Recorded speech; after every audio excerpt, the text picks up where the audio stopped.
السلام علیکم۔ ایک ریاست تھی، وہاں شراب کی ممانت ہوئی اور اس طرح عمل ہوا کہ اس کے برتن اور مٹکے تک استعمال کرنے کی اجازت نہ رہی۔ شراب کے ذخیرے گلیوں میں بہا دیے گئے اور برتن توڑ دیے گئے، نہ کوئی خوار رہا اور نہ ساقی۔ دلوں کا شوق سخت وعیدوں کے ذریعے تو نکالا ہی گیا تھا، ساتھ سر پر کوڑا بھی لٹکا دیا گیا تاکہ جذبات قابو میں رہیں۔ ایک ریاست ہے، آئینی طور پر شراب ممنوع ہے، نہ خرید و فروخت کی اجازت ہے، نہ پینے پلانے کی۔ منہ کالا کرنے کے شوقین اقلیتوں کے بہانے سے حاصل کرتے ہیں۔ ان اقلیتوں کے نمائندے ایوان سے میڈیا تک ہر جگہ دہائی دے رہے ہیں کہ ہمارے نام پر لعنت کا یہ دبا نہ لگایا جائے۔ شراب ان کے مذہب میں بھی حرام ہے، وہ نہیں چاہتے کہ ان کے نام سے اسے فروغ دیا جائے، مگر ریاست کہتی ہے یہ بات کرنے والے سستی شہرت کے طالب ہیں۔ ریاست کا فرمان ہے کہ شراب پر پابندی کے بعد پابندیوں کا دروازہ کھل جائے گا اور مزید شرعی روک ٹوک کے مطالبے ہوں گے، اس لیے یہ ریاست شراب کو تحفظ دے گی تاکہ عوام کو مزید شریعت سے بچا سکے۔ اس ریاست کے حکمران کا کہنا البتہ یہ ہے کہ وہ اس ریاست کو اس ریاست جیسا بنانا چاہتے ہیں۔ کئی اصحاب تقدیس کا اصرار ہے کہ حکمران کی تصدیق کی جائے، اور کئی اصحاب فتویٰ کا فرمان ہے کہ شک کرنا، تنقید کرنا بس کفر سے تھوڑا سا ہی کم جرم ہے۔ آپ بتائیں کدھر کو جائیں؟ ایک ریاست تھی، ایک دن نماز کے بعد اعلان ہوا فلاں بن فلاں گستاخ ہے، کون ہے جو اسے انجام کو پہنچا کر راحت رسانی کرے؟ ایک جماعت گئی اور حکم کی تعمیل کر آئی۔ چند دن بعد پھر اعلان ہوا فلاں بن فلاں گستاخ ہے، کون ٹھکانے لگا کر جنت لینے کا پروانہ لینے کا مشتاق ہے؟ کچھ خوش نصیب گئے، کام تمام کیا اور غبار آلود چہروں کے ساتھ واپس لوٹے۔ ارشاد ہوا کامیاب چہروں والے۔ ایک عورت اس جرم میں ماخوذ ہوئی، اسے بھی معافی نہ ملی، مردوں کی طرح انجام کو پہنچائی گئی اور جہنم نصیب کرنے والے نے کرب و محبت کی سند پائی۔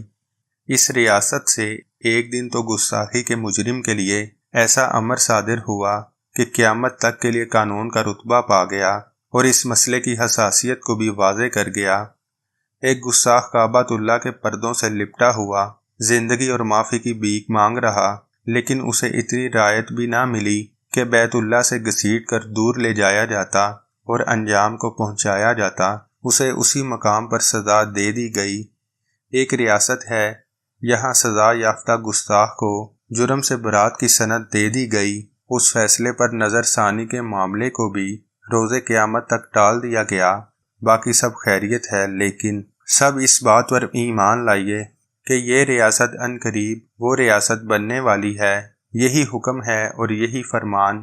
ایک ریاست تھی، سود وہاں حرام تھا، سود کا ہر معاملہ منسوخ کر دیا گیا تھا، اسے اللہ اور رسول سے جنگ کا نام دے دیا گیا تھا، اس کا ایک سکہ بھی جہنم کی آگ قرار دے دیا گیا تھا، اسے معیشت کی تباہی اور بربادی کا سبب بتا کر لوگوں کو اس سے بالکل دور کر دیا گیا تھا اور اس کی ہر نوع پر پابندی عائد کر دی گئی تھی۔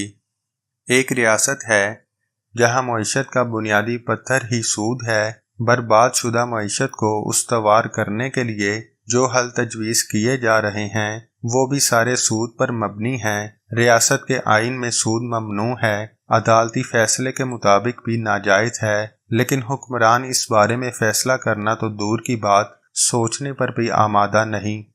ایک ریاست تھی، وہاں حیا کو ایمان کا عالی مرتبہ شعبہ قرار دے کر معاشرے کی بنیادی ترجیحات میں شامل کر دیا گیا تھا۔ ایک ریاست ہے، جہاں بے حیائی کا فروغ سرکاری ترجیحات میں شامل ہے اور اس پر عمل حکومت حاصل کرنے سے بھی کافی پہلے شروع کیا جا چکا ہے۔ ایک ریاست تھی، جھوٹے مدعیان نبوت کے خلاف، جہاں سے ایک بہت بڑا لشکر نکلا تھا تاکہ انہیں تباہ و برباد کر دے اور زمین کو ان کے ناپاک وجود سے پاک کرے۔ زمانے کے سب سے پاک باز اور عظیم المرتبت لوگوں کا لشکر گویا ریاست کا واضح اعلان تھا کہ جھوٹی نبوت اور اسے ماننے والوں کے ساتھ اس ریاست کا صرف ایک ہی رشتہ اور تعلق ہے، وہ ہے دشمنی کا۔ ان کے مطابق ریاست کی صرف ایک ہی پالیسی ہے اور وہ ہے خاتمے کی۔ اس ریاست کا واضح فیصلہ ہے کہ ایسے لوگ جو اسلام میں کسی دوسری نبوت کے قائل ہوں اس ریاست سے ذمی اور اقلیت کے حقوق نہیں لے سکتے۔ ذمی وہ کافر ہوتا ہے جو خود کو اسلام سے الگ مانتا ہے اور اپنی ایک الگ شناخت کا طالب ہوتا ہے، خود کو مسلمان نہیں کہتا۔ یہ اس ریاست کی دائمی اور اٹل پالیسی تھی۔ اس ریاست نے اس پالیسی پر بڑی عظیم قربانیاں پیش کی اور اپنے منتخب ترین لوگ وارے۔ ایک ریاست ہے، ہر روز منکرین ختم نبوت کے ساتھ اس کا ایک نیا تعلق سامنے آ جاتا ہے۔ سربراہ ریاست کی زبان اس عقیدے کا اظہار کرتے ہوئے لڑکھڑا جاتی ہے اور قدم پالیسیاں بناتے ہوئے، لیکن ہم سب کہیں اور لازم ہے کہ کہیں، حکمران اس ریاست کو اس ریاست جیسا بنانے کے اعلان میں سچے ہیں، مخلص ہیں اور سبقت لے جانے والے ہیں۔ یہی اعتدال ہے اور یہی عین انصاف۔ سرائیکی زبان میں ایک مثال ہے، غیر مسلم عورت کا محض نام غلام فاطمہ رکھ دینے سے تبدیلی نہیں آئے گی، اس کا مذہب بھی بدلنا پڑے گا۔ آج کی ویڈیو بس یہیں تک تھی۔ اس ویڈیو کو زیادہ سے زیادہ لائک اور شیئر کریں اور ہمارے چینل معلومات کا سفر کو سبسکرائب کریں۔ آپ کا بہت شکریہ۔ اللہ حافظ۔